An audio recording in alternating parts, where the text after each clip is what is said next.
किसी भी काम को शुरू करने से पहले अपने बड़ों का आशीर्वाद जरूर लेना चाहिए। कौरव और पांडव की सेना थी आमने सामने, और युद्ध शुरू करने के लिए युधिष्ठिर ने मांगी थी पितामह भीष्म से आज्ञा। प्रिय मित्रों, लक्ष्य बड़ा हो या छोटा, काम शुरू करने से पहले घर के बड़े लोगों की अनुमति जरूर लेनी चाहिए, तभी कामयाबी मिलती है। बड़ों का आशीर्वाद हमें मुश्किलों से लड़ने का साहस देता है, और हम सकारात्मक सोच के साथ आगे बढ़ पाते हैं। महाभारत में युद्ध शुरू करने से पहले युधिष्ठिर ने भीष्म पितामह की आज्ञा ली थी। महाभारत युद्ध का पहला दिन था। कौरवों और पांडवों की विशाल सेनाएं आमने सामने खड़ी थीं। उस समय युधिष्ठिर ने अचानक अपने अस्त्र शस्त्र रथ पर रख दिए, और रथ से उतरकर पैदल ही भीष्म पितामह की ओर चल दिए।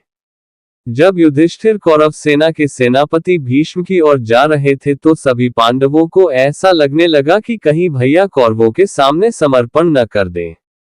इसी डर की वजह से भीम और अर्जुन ने श्री कृष्ण से कहा था कि आप भैया को रोकिए, कहीं वे समर्पण न कर दें। दूसरी ओर कौरव सेना में भी यही बातें होने लगी कि युधिष्ठिर डर गए हैं और समर्पण करने आ रहे हैं। और दुर्योधन ने उस समय युधिष्ठिर का मजाक ये कहकर बनाया था कि वे हमारी सेना के योद्धाओं को देखकर डर गए हैं। पांडव पक्ष से श्री कृष्ण ने कहा कि आप सभी चिंता न करें, धैर्य रखें। जो हो रहा है उसे शांति से देखें।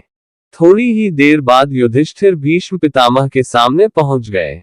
युधिष्ठिर हाथ जोड़कर खड़े थे।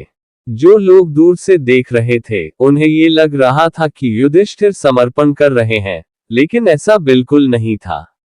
दरअसल युधिष्ठिर हाथ जोड़कर भीष्म पितामह से युद्ध शुरू करने की आज्ञा मांग रहे थे।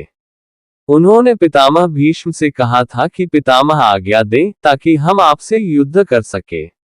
युधिष्ठिर की ये बात सुनकर पितामह भीष्म बहुत खुश हुए और उन्होंने कहा कि आज अगर तुमने मुझसे अनुमति लिए बिना युद्ध शुरू कर दिया होता तो मैं नाराज हो जाता है, लेकिन तुम्हारी इस बात से मैं बहुत खुश हूँ।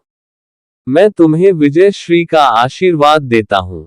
इधर श्री कृष्ण ने पांडवों को समझाया कि शास्त्रों में लिखा है कि हम जब भी कोई बड़ा काम करते हैं तो सबसे पहले घर के बड़ों का आशीर्वाद जरूर लेना चाहिए। काम शुरू करने से पहले उनकी अनुमति जरूर लें।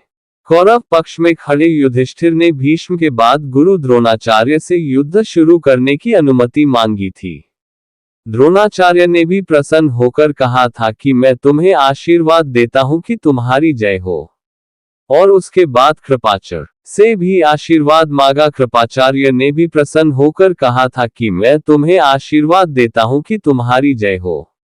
इस कथा से सीख यह मिलती है कि हमें काम शुरू करने से पहले घर के बड़े लोगों से आशीर्वाद और अनुमति जरूर लेनी चाहिए। ऐसा करने से साहस बढ़ता है और हम आसानी से जीत हासिल कर पाते हैं।